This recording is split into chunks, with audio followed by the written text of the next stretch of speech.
எடுங்கள். யார் எடுக்கப் போகிறீர்கள்? எடு, சீக்கிரம் மோதிரத்தை எடு. அம்மா சீதா, சீக்கிரம் எடு. எடு சீதா. சீக்கிரம் எடுங்கள் அண்ணா. அப்புறம் அண்ணி ஜெயித்தால்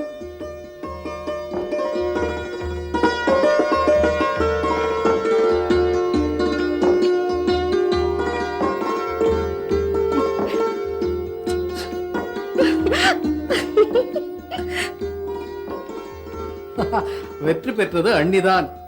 பெண் குலம் விட்டு கொடுத்து விட்டார் அண்ணா. அதுவும் நல்லது. வேறெங்கும் தோற்க மாட்டாரே.